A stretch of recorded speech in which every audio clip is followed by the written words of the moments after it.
Buen día, profe. A continuación vamos a explicar la actividad número 2 relacionada al taller de probabilidad simple, total, unión, intersección, teorema de Bayes y métodos de conteo. La presentación del trabajo está realizada por Juan Carlos Corrales y quien habla Emi Jesús Noro. Como primer ejercicio tenemos y una claridad para dar la introducción es la probabilidad. Permite tomar decisiones cuando existe incertidumbre. Bajo este escenario tenemos que la probabilidad es una herramienta matemática que permite analizar situaciones donde existe incertidumbre. En muchas disciplinas como en la medicina, la ingeniería y el análisis de datos, la probabilidad ayuda a tomar decisiones basadas en evidencia y a comprender mejor los riesgos. En esta presentación explicaremos cuatro ejemplos en la cual podemos tener una práctica de la probabilidad y lo estamos orientando específicamente en el área de salud. Vamos a utilizar unos ejemplos sencillos en situaciones reales para poder aplicar los conceptos, como lo mencionamos, como probabilidad simple, unión e intersección de estos eventos, así como el teorema de Bayes, así es, y los métodos de conteo. Cabe resaltar que estos conceptos permiten analizar datos, estimar riesgos en pacientes y mejorar la toma de decisiones en contextos clínicos y en gestión de recursos.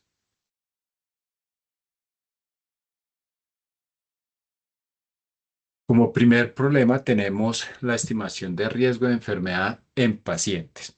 Este primer ejemplo corresponde a la probabilidad simple aplicada en el análisis de pacientes.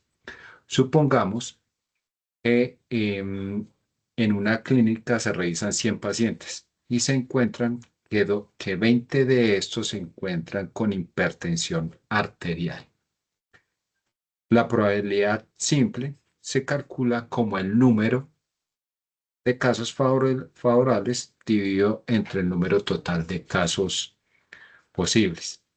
Aplicando la fórmula, obtenemos que la probabilidad de que un paciente tenga hipertensión es de 0,20. ¿Esto qué quiere decir? Que la probabilidad es del 20% de presentar esta condición. Este tipo de análisis es muy importante en salud pública porque permite identificar la frecuencia de enfermedades y diseñar estrategias de prevención. Problema número 2, tenemos lo que es unión e intersección de eventos. El segundo ejemplo analiza la relación entre dos enfermedades frecuentes, la hipertensión y la diabetes. Supongamos que una muestra de 100 pacientes se encuentra lo siguiente: 30 pacientes tienen hipertensión, 25 pacientes diabetes y 10 pacientes presentan ambas enfermedades. Primero lo que hacemos es analizamos la intersección de eventos, es decir, los pacientes que presentan las dos enfermedades al mismo tiempo. ¿Eso qué quiere decir? Que significa que en el 10% de los pacientes tienen hipertensión y diabetes simultáneamente. Ahora calculamos lo que es la unión de eventos, que corresponde a los pacientes que tienen hipertensión, diabetes o ambas enfermedades. Esto indica que el 45% de pacientes presentan al menos una de estas enfermedades. Este tipo de análisis permite también identificar las poblaciones con mayor riesgo cardiovascular y orientar programas de prevención. Como problema número 3 tenemos el teorema de Bayes.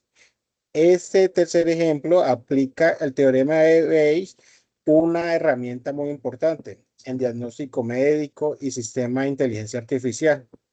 Esto, según la fórmula y según la evidencia, nos da a conocer que suponemos que una enfermedad cuya prevalencia en la población es del 5%, que existe una prueba diagnóstica que detecta correctamente la enfermedad en el 90% de los casos como tal, pero también presenta un 10% de falsos positivos. Si un paciente también obtiene un resultado positivo en la prueba, este teorema de Bayes permite calcular la probabilidad real de que el paciente tenga la enfermedad. Después de realizar el cálculo, se obtiene también que la probabilidad real de que el paciente esté enfermo es de aproximadamente un 32%. Esto demuestra que un resultado positivo en una prueba diagnóstica no siempre significa que el paciente tenga la enfermedad, por lo que el análisis de probabilidad es fundamental para la correcta interpretación en la clínica. Problema 4. Muy bien, para el problema número 4 tenemos métodos de conteo. Los métodos de conteo permiten calcular probabilidades cuando existen múltiples combinaciones posibles. Este es un ejemplo. En un hospital se debe seleccionar un equipo de 2 médicos entre 5 disponibles para cubrir un turno de urgencias. En este orden, para calcular el número de combinaciones posibles, utilizamos la fórmula de combinaciones. ¿Qué significa esto? Que existen 10 posibles combinaciones de médicos para cubrir el turno. En este orden, este tipo de análisis se utiliza en la planificación hospitalaria y la optimización de recursos humanos para poder hallar esta cifra. Finalmente, después de haber realizado estos ejercicios, podemos concluir que la probabilidad es una herramienta fundamental para analizar situaciones de incertidumbre y apoyar la toma de decisiones. En este caso, los conceptos como la probabilidad simple, la unión e intersección de eventos, el teorema de Bayes y los métodos de conteo permiten interpretar datos, estimar riesgos y optimizar recursos en diferentes áreas, especialmente en el campo de la salud. La probabilidad se ha convertido en un componente clave en las disciplinas como la medicina, la epidemiología, la ingeniería y la inteligencia artificial. Dada estos ejemplos, pues nos permitimos exponer y de acuerdo a la actividad concluimos con los ejercicios resueltos. Muchas gracias, profe. Gracias.